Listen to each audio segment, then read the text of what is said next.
भागवत गीता में श्री कृष्ण द्वारा दिया गया वह ज्ञान है जो हर इंसान को जानना और समझना चाहिए, क्योंकि ये ज्ञान आपकी जिंदगी बदल सकता है और आपको अंधेरे और निराशा से निकालकर उसे खुशहाल जिंदगी की तरफ ले जाता है।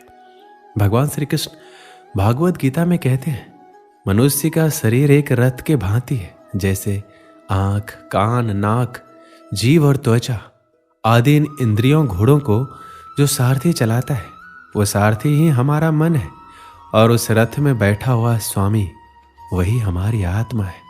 मनुष्य की इंद्रियां विषयों की ओर आकर्षित होती रहती है और ये सब तभी तक ही हो सकता है जब तक जीवात्मा अपने मन को काबू में ना लाए। जब तुम स्वयं मन के अधीन ना रहकर अपने मन को अपने अधीन कर लोगे तो वही मन एक अच्छे सारथी की तरह तुम्हारे शरीर रूपी रथ को सीधे प्रभु के चरणों में ले जाएगा। यदि मन तुम्हारा स्वामी है और तुम उसके अधीन हो तो वो तुम्हें माया के बंधन में जकड़ता रहेगा, और जब तुम अपने मन पर काबू पा लोगे और उसके स्वामी हो जाओगे तो वही मन तुम्हें मोक्ष के द्वार तक ले जाएगा। श्री कृष्ण द्वारा भागवत गीता में जो हमें सीख मिलती है वह है, फल की आशा मत करो बल्कि कर्म करो। भागवत गीता में भगवान श्री कृष्ण अर्जुन को समझाते, हे अर्जुन, इस संसार के सभी मनुष्य को, सभी प्राणियों को हमेशा कर्म करते रहना चाहिए और फल की आशा कभी नहीं करनी चाहिए, क्योंकि फल की प्राप्ति उसके हाथ में नहीं होती, लेकिन कर्म उसके हाथ में होता है। और जो व्यक्ति समर्पण भाव से अपना कर्म करता है उसे फल देने के लिए मैं तो बैठा हुआ हूं, इसलिए हमेशा कर्म करते जाओ। फल की उम्मीद ना करें, क्योंकि फल की उम्मीद करने से आप अपने कर्म पे ध्यान नहीं दे पाएंगे। कर्म करने वाला व्यक्ति आज नहीं तो कल जरूर सफल होता है, लेकिन अकर्मण्य व्यक्ति जीवन में कभी भी सफल नहीं हो पाता है। इसलिए अगर आप सफल होना चाहते हैं तो अपने कर्म पर पूरा ध्यान देने की जरूरत है और हमेशा से ही अच्छे कर्म करने चाहिए, जिससे आपको अच्छे फल की प्राप्ति हो। अगर कर्म करने के बावजूद आपको अपने मनचाहे फल की प्राप्ति नहीं हो पा रही है तो कभी भी निराश नहीं होना चाहिए, बल्कि श्री कृष्ण पे भरोसा कर आगे बढ़ने की चेष्टा करते रहना चाहिए। यकीन मानिए, भगवान आज नहीं तो कल आपको सफल, समृद्धि और आपके कर्मों का सही फल जरूर देंगे। हमेशा हमें अपने धर्म के अनुसार कर्म करना चाहिए, अर्थात यदि कोई बच्चा विद्यार्थी है तो उसे पढ़ने में ही ध्यान देना चाहिए। सैनिकों को अपने देश की रक्षा, राजा को अपने प्रजा की रक्षा, माता पिता को अपने संतानों को प्रेम, बच्चों को अपने बूढ़े माँ बाप की सेवा तथा शासक को शासन करना चाहिए। श्री कृष्ण ये कहना चाहते हैं, हर व्यक्ति अपने कर्म को सही रूप से करेगा तो इस समाज में हमेशा संतुलन बना रहेगा, फिर कभी भी किसी को किसी से परेशानी नहीं होगी।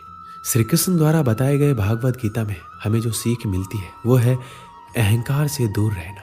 श्री कृष्ण कहते हैं, हर मनुष्य को हमेशा अहंकार और क्रोध से दूर रहना चाहिए, क्योंकि अहंकार और क्रोध किसी भी मनुष्य के दिमाग को उसी तरह खा लेता है जिस प्रकार लकड़ी में लगा हुआ दीमक। अहंकार और क्रोध से वशीभूत व्यक्ति समाज में जहां भी जाता है वहां दूसरों से परेशानी होती है, क्योंकि वह हर व्यक्ति में अपने प्रतिद्वंदी की भावना को देखता है, जिससे उसकी बुद्धि और विवेक की भावना खत्म होती चली जाती है। भागवत गीता में कहा गया है कि हर व्यक्ति को आत्म मंथन करना चाहिए, क्योंकि आत्म मंथन अहंकार को खत्म कर देती है। श्री कृष्ण कहते हैं, अहंकार व्यक्ति को अज्ञानता की तरफ ले जाती है, इसलिए जीवन में सफलता चाहने वाले व्यक्ति को हमेशा अहंकार और घमंड से दूर रहना चाहिए। आलस्य, कायरता और डर मनुष्य की सफलता के दुश्मन है। श्री कृष्ण कहते हैं, आलस्य, डर और कायरता मनुष्य के वह दुश्मन है जो उसे सफल होने से रोकते हैं। अगर आपको सफल होना है तो आपको अपना आलस्य त्यागना होगा। अगर आप आगे बढ़ना चाहते हैं तो आपको डर छोड़ना होगा। मनुष्य के विचार ही मनुष्य का निर्माण करते हैं। मनुष्य के निर्माण उसके विचारों से ही होता है और मनुष्य जैसा सोचता है वैसा ही बन जाता है। इसलिए हर मनुष्य को हमेशा सकारात्मक और अच्छे सोचों के साथ ही अपना जीवन बिताना चाहिए। भागवत गीता में मन को बहुत ही ज्यादा महत्व दिया गया है, इसलिए भगवान कृष्ण द्वारा हर मनुष्य को अपने मन को नियंत्रण में रखने की बात कही गई है। मन ही हमारे सारे दुख और सुखों का कारक होता है, इसलिए हम अपने मन को नियंत्रण में कर अपने सुख और दुख पर विजय प्राप्त कर सकते हैं। भगवान श्री कृष्ण कहते हैं कि अगर कोई व्यक्ति अपने मन को नियंत्रित में कर लेता है तो वह उन सभी बुराइयों पर नियंत्रण पा लेता है जो उसे जीवन में आगे बढ़ने से रोकती है या दुख देती है। इसलिए अपने मन को हमेशा अपने नियंत्रण में रखना चाहिए। उसे कभी भी किसी भी चीज से विचलित नहीं होने देना चाहिए। कहा जाता है कर्म ये धर्म है, इसलिए हमें कर्म करते रहना चाहिए। फल अपने आप हमें मिल जाएगा। इस दुनिया में जितने भी लोग सफल हुए हैं सब लोग अपने कर्म के लिए ही हुए हैं। उन्होंने बिना कुछ सोचे समझे नकारात्मक बातों को अपने से दूर रखकर अपने कार्यों को पूर्ण किया और आखिरी में उन्हें सफलता प्राप्त हुई। जो भी मनुष्य अपने जीवन आध्यात्मिक ज्ञान के चरणों के लिए दृढ़ संकल्पों में स्थिर है वह समान रूप से संकटों के आक्रमण को सहन कर सकते और निश्चित रूप से यह व्यक्ति खुशियां और मुक्ति पाने का पात्र है।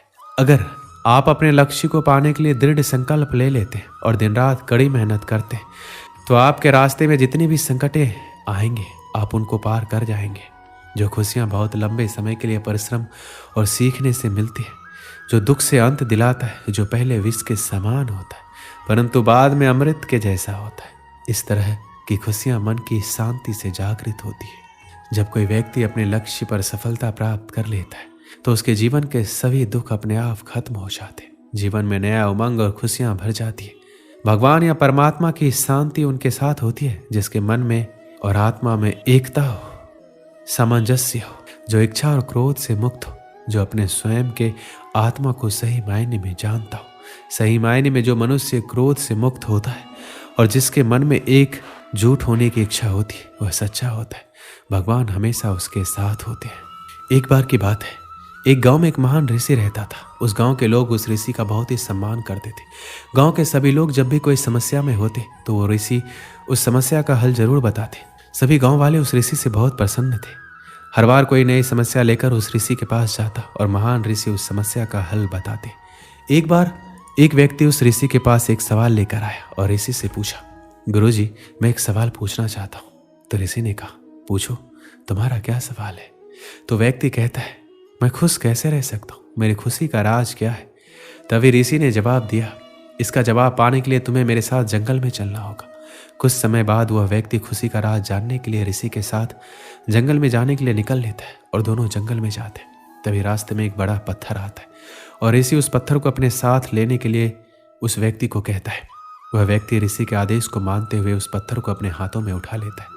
कुछ समय बाद उस व्यक्ति को उस पत्थर से हल्का दर्द होने लग जाता है। वह व्यक्ति इस दर्द को सहन कर लेता है और चलता रहता है। काफी समय तक वह व्यक्ति उस दर्द को सहन कर लेता है, लेकिन जब उसे दर्द ज्यादा होने लगता है तब वह ऋषि से कहता है, मुझे दर्द हो रहा है, मैं थक गया हूँ।